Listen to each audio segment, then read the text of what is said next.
E em relação ao Donald Trump, o que se espera é justamente que a inflação ela suba no médio e longo prazo nos Estados Unidos, caso ele cumpra ali o que ele está prometendo. Por quê? Se ele vai deportar os imigrantes, ter essa política contra a imigração nos Estados Unidos, isso pode pressionar a mão de obra por lá. Esse já é um primeiro ponto que está sendo analisado nessa possível vitória.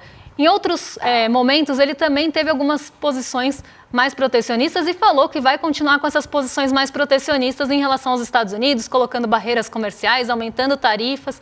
Isso também isolaria mais os Estados Unidos de uma certa forma. Então, por mais que você tenha ali uma proteção dos Estados Unidos no curto prazo, isso ao longo prazo também pode trazer efeitos não tão favoráveis ali para alguns aspectos econômicos. Mas não só isso. A mão de obra fica mais cara, você tem aí esse isolamento dos Estados Unidos de uma certa forma e outros pontos que também estão sendo vistos, porque o Donald Trump ele vai ter também a maioria no Senado, tem ali tem essas questões que têm que ser analisadas também e já se espera um corte de juros menor no ano que vem com o Donald Trump na presidência. Então, olha só que independência. Mas já se espera que ele vai causar um corte de juros menor. Por quê? Se espera que a inflação vai aumentar, então as treasuries não vão cair. As treasuries aqui é a forma de dizer só para a gente ter esse termômetro, tá? Mas as taxas de juros lá não vão cair no ritmo que se esperava no ano que vem. E o que acontece se as treasuries ou as taxas de juros lá não caírem da forma que se esperava? Isso vai pressionar o dólar. De uma forma global, tá? Não só em relação aos emergentes. Os emergentes sofrem mais porque entre colocar o dinheiro num país emergente e numa taxa de juros alta nos Estados Unidos, o mercado vai optar a colocar o dinheiro numa taxa de juros alta nos Estados Unidos, porque os Estados Unidos são o porto seguro dos recursos. É uma dívida emitida em dólar, que está ali emitida soberana em dólar. Então, vão buscar esse refúgio lá, sim, se a taxa de juros for maior. Lembrando que o recurso, ele flui para onde for mais seguro e pagar mais. Então, sai dinheiro do mercado emergente e vai buscar refúgio nessas treasuries. Isso faz o quê? Com que pressione o câmbio. Então, nesse primeiro momento, isso já está sendo, inclusive, desenhado. Vai ter mais inflação nos Estados Unidos, eles vão ter que ter um ritmo de corte de juros mais lento, pelo menos essa é a visão do mercado.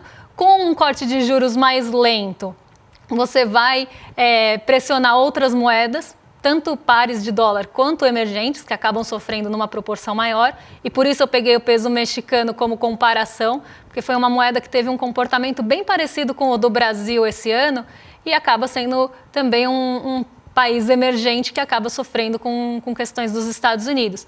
Então, o que se desenha para os Estados Unidos não é uma melhora que está sendo vista aí, né? Até eu estava assistindo o N1 e eu vi que isso foi muito falado, desse desespero que os estadunidenses estão ali em relação à melhora da economia, mas talvez não tenha esse efeito que eles estão esperando. E vale para uma taxa de juros mais alta, que isso acaba impactando também em custos de crédito por lá. Então, setores mais dependentes de crédito vão sofrer mais. Então, tudo isso precisa ser analisado porque impacta não só os Estados Unidos, mas de uma forma geral. E esses efeitos já estão começando a ser vistos hoje. Eu vou pôr aqui o Giros rapidinho, porque eu não vou ter muito tempo para falar dele, mas eu acho importante.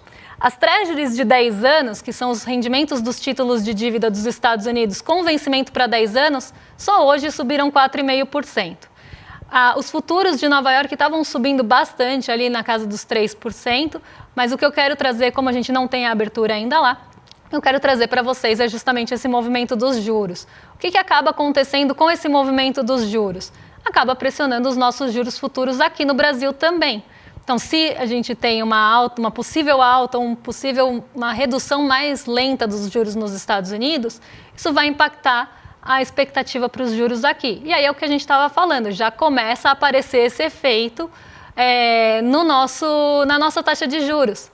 Então, talvez tenha que aumentar o diferencial de juros para atrair recurso para cá. Então, toda essa narrativa também já está construída. Dólar subindo hoje a patamar de 5,78. A expectativa era até de uma alta mais acelerada do dólar, mas hoje tem Copom também, então acaba pesando ali para os dois lados. Tem toda a expectativa pelo anúncio de cortes de gastos aqui no Brasil. O mercado agora está pressionando mais por esse corte de gastos, justamente porque está falando, olha, o dólar vai acelerar isso pode trazer aí uma alta, né, de taxa de juros também no futuro. Então, vamos pressionar o governo para cortar esses gastos logo. É o que está acontecendo, eu já vi várias notícias em relação a isso. Não contamos com o apoio do petróleo hoje e o dólar se fortalece muito frente aos pares, o que é medido pelo DXY. Então, aqui é dólar frente aos pares, ele está se fortalecendo aí 1,78 hoje.